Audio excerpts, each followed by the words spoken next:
Today we witness the pinnacle of Pokemon White. The White Forest. Ah! Look at the 3D! It's blowing my mind!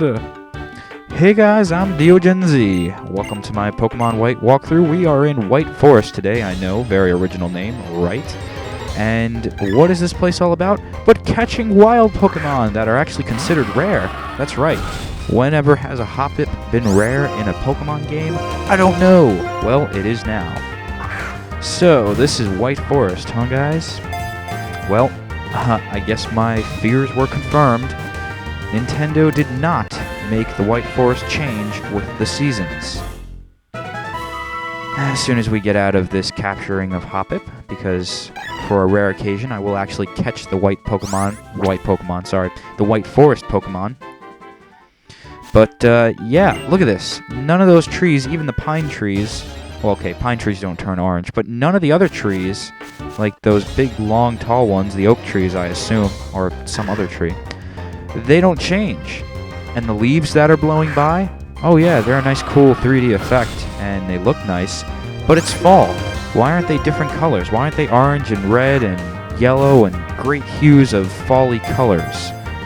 Ah, man. That was what I was afraid of. You know, I really didn't want this to be a ranting video, but god damn it, Nintendo, you freaking made it one. I mean, I guess I shouldn't judge. I want to continue on and look what the rest of this White Forest has to offer, but here's the whole premise of White Forest. Basically, you get rare Pokemon to capture at very low levels. I think they're all locked to level 5. And this is pretty cool because now you're going to have a chance to catch Pokemon that you normally wouldn't see in the main game. Of course, this is only accessible after you defeat the Pokemon Elite Four. But there's only, unfortunately, a select amount of Pokemon in your game at one time. And what I mean by this is that we're going around, we have seen a Hoppip so far, a Slackoth, now a Lotad. And those Pokemon that I cut out, those actually end up being the same exact Pokemon that we've just seen, so don't think you're missing anything, guys, because you're not. And you'll only have a set amount of Pokemon in the White Forest when you first enter. So you ask yourself, well, is that all this place has to offer? Just a couple of rare, unevolved Pokemon? And well, no, it actually does have some expansion to it. And the way that you do this, unfortunately I can't show it off right now because nobody I know in my area has Pokemon Black or White, so I could do this with over wireless because it's not Wi-Fi enabled. But the High Link, when you interact with other trainers, somehow you actually can get Pokemon from their game into yours. Now I'm not sure how it works that it may be different for everybody's Pokemon White game, like, okay, maybe I have Lotad, Hoppip, and Slackoth in my White Forest, but in yours you'll have something completely different like Caterpies and other rare Pokemon that are overall unevolved. And this right here is going to be either rotation or triple. Let's see. Okay, it is a rotation battle. Very cool. In Pokemon Black, I believe this is a rotation battle. So there's a difference there for you. Yeah, so I'm not sure if that's how it works, where you have your own randomized Pokemon in your game, and then when you interact with the trainer over High Link, those Pokemon get drafted into your game, and their Pokemon get drafted into yours, and I think that's pretty much how it works, which I think is pretty cool. I like that there's that kind of interaction, and that real, it gives you that ambition to go out and seek other Pokemon trainers so you can expand your game experience. I think that is a really cool part of White Forest. And if you go watch my segment on Black City, which is up on the same day as this, you can go see how it affects that game. And other than that, though, I can't really see the point of White Forest. I mean, yeah, it's a pretty cool place where it combines the efforts of trainers all around the world, and when you think of it like that, it sounds really cool, but this place is relatively small. I I was expecting a very large, vast forest for me to explore, and truthfully, there aren't even that many trees around.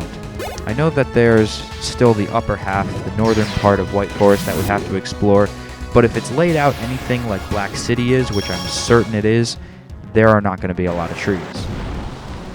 And yeah, whoop-de-doo, you got a really cool camera angle, and you're showing off the 3D's effects of the DS, the best that it can do. I guess it's the best that it can do. You know, they always like to say that we're pushing the boundaries on 3D in every single Pokemon game. But if that was the case, why didn't they bother instituting that in Diamond, Pearl, Platinum, Heart Gold, and Soul Silver? That's what I ask you. And why is it, again, that we can't walk around with our Pokemon by our side? That really bothers me. That has to come down to laziness. And I guess the excuse that the developers always use, and this is what apparently made Jurassic Park Trespasser such a shitty game, was the fact that they ran out of time. Too much ambition, not enough time to do it. Listen, Pokemon Company, you're huge, okay? You're not going to lose any income if you push back a game a bit further just to add some more features.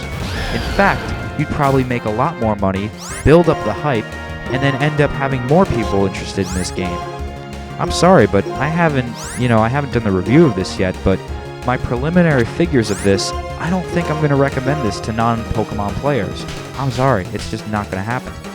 And the reason for that is because I know you're going to do a third iteration, and I know you're going to do it better, and I know that it's not too far off from having a Pokemon 3DS game. I can guarantee you guys that they are currently working on the 3DS version of Pokemon, whatever that's going to be called.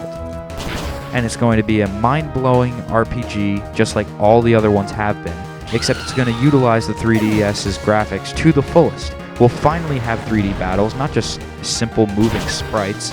We're going to have fully rendered 3D environments, and I'll probably make a feature on that, what you can probably expect from Nintendo, or what I'd like to see from the Pokemon Company when the 3DS comes out. And I'm going to try very hard because I am on the East Coast right now, and so I can easily travel to New York City. I'm going to try really hard to arrange it so that I can go to the launch date of the 3DS in the Rockefeller Center, the Nintendo World, and I will definitely take video of that. I'll be doing like a live vlog thing that day, and that'll be a really exciting time. But it's really hard for me to recommend anybody this Pokemon game when I know that you guys are just going to come out with a third iteration. It happens every time, and every time you add more features, and every time I ask myself, damn it, why didn't I wait? Now I know, there's new Pokemon, and that's supposed to be the main draw.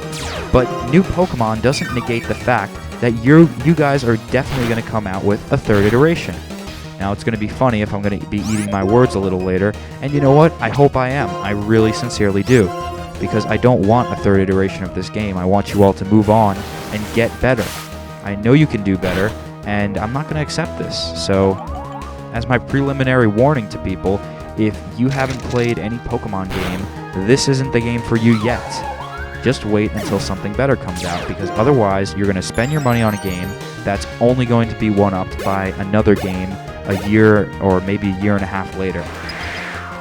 Now, I'm really hoping that I'll eat my words in the future, because the 3DS is coming out next March, and I guess it's coming out in February for Japan, so, I really hope that if they do a third iteration, it will be a 3DS game. If that's the case, then you guys have got a bit to live up to, but anyway, that's enough of that, enough of my ranting and raving. Let's check out the rest of this White Forest here. See, look at this. The leaves that are blowing by, they look really nice. They're aesthetically pleasing, but they're not changing with the seasons. The grass should be a shade of brown. So, wait a second. Let me get this straight, Nintendo. Is this what you're telling me? That this region here, this little area in the Isu region, is completely locked to seasons, and it's always going to look summery? I'm gonna laugh if they have some kind of explanation for it. The people that you talk to who say, "Oh yeah, this is just a different biome." So if you guys don't know what that means, it's basically just an area of an environment like a tundra or something like that. But this biome is always warm. Oh man, you kidding me? Oh, guys, go look at the Black City video, and you'll see that these trees are set up just like the buildings are. Very disappointing, Nintendo. Very disappointing. This is not the main point of Pokemon White, I'll tell you that much.